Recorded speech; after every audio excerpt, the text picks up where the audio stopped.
Hello, this is Frank Pulia, and with me tonight is Derek Parks, PC candidate for Thunder Bay Superior North. We have Derek. We have just completed the debate, the forum here at the fort. It was sponsored by the Thunder Bay Chamber of Commerce, and it was fairly engaging, and it was interesting from our perspective. Now, I know you're in full campaign mode, and there's about a week left, right? Yep. So how is that going? It's been an amazing opportunity to reconnect. I mean, first night I banged on a door, I hit my high school co-op teacher up. We almost freaked out when I said, "Brian Probozanski?" He's like, "How do you know me?" So it's been great banging on doors and hearing what people have to say. I mean, it's important that we get out and hear what the issues are. I mean, everyone tries to push what their concerns are, but the people at the door are the ones who are going to make the decision on June 12th. And what are the issues that you're hearing? What's important to the people in your constituency in the area that you are canvassing? Well, I think one of the largest issues I'm hearing at the door is energy, hydro rates. When you start talking to people and what their hydro bills are, it's like, it's phenomenal. You know, I actually call some of the constituents, and when you get a senior on the phone who's going to lose their house because of the hydro bill, it's gut-wrenching. It really is hard to digest, and you wonder how we got there. So along with the hydro rates and the stuff, it's the scandals too. A lot of people are thinking about that money that's been wasted over the 11 years the Liberals have been in power. And I mean, kind of comes home to roost with the Mars scandal that's broke. And I mean, that's another $500 million that, you know, could be used to fix our hospital. I'm like, one thing I'm flabbergasted with is we opened a regional hospital and we shut down 2 with fewer beds, and now we have a crisis of 85 long-term beds are needed to clear that out of the hospital. I don't understand how planning gets to a point where we're at right now. Like tonight, during the debate, we heard different, going back and forth, different opinions, how each candidate would solve some of these issues. Yeah. Now, how would you, as the PC rep, would solve some of these issues that you're hearing from people that are concerned? Well, I think for the hydro, we're looking at Manitoba. It's cheap, affordable hydro close to Thunder Bay in northern Ontario. And I think my profession is being a mining consultant. I've worked in the mining sector. Why I'm running is I've been past few years down on Bay Street talking to mining companies, and they don't want to work in Ontario.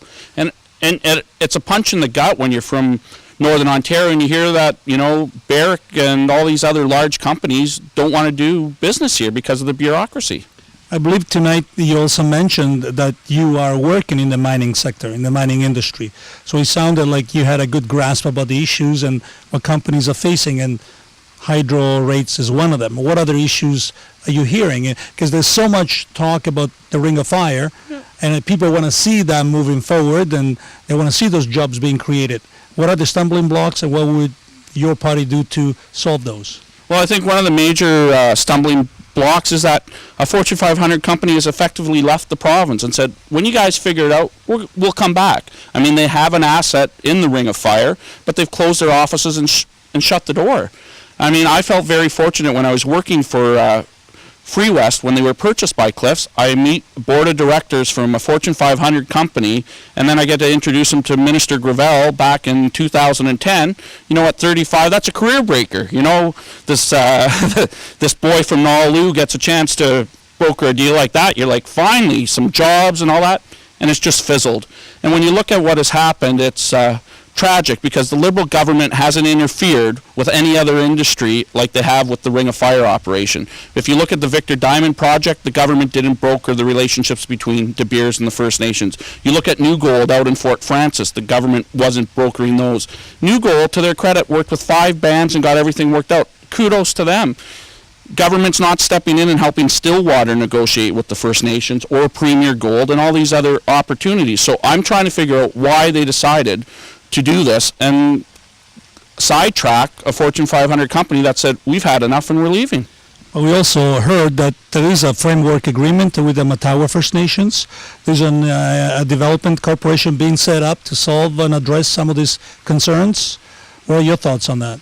Well, the reality is that Michael Gravel announced in last November that this development corporation would be formed, and where are we? It hasn't even been formed. And the discussion paper, I mean, they were desperate for a photo op with the First Nations. Basically what has happened is they've agreed to continue to talk. And I appreciate that, and I've got a lot of respect for the First Nations who placated this Liberal government to give them that photo opportunity to show it around the province and take a stab. But the reality is, at the end of the day, until the First Nations are satisfied with what's gone on, we're not going to really be up there working. We're looking at 5,500 jobs plus the spin-off. So what's your take in terms of what needs to be done to make it happen? What's missing? We heard about, you mentioned already the high cost of energy, but if your party was in power, how would you solve all the problems that you have indicated?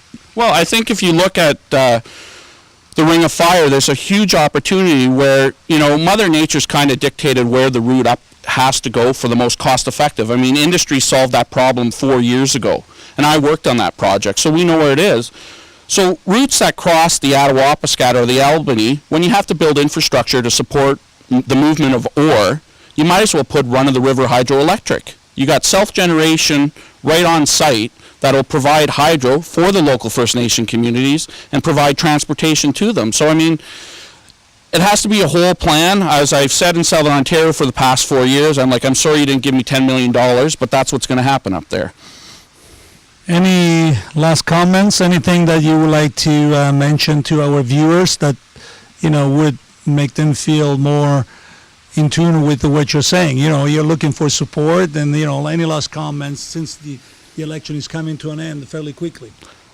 I would hope everyone would get out to vote. It's a very serious budget that the Liberals proposed. It was more NDPer than Bob Rae's at 17% of the GDP. Bob Rae's was 16%.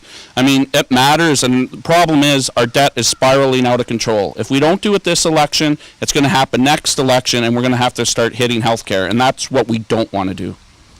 Thank you very much. I appreciate your insight, and our viewers will appreciate it as well. Thank you very much. Hopefully we'll make an informed decision on the next week on election day.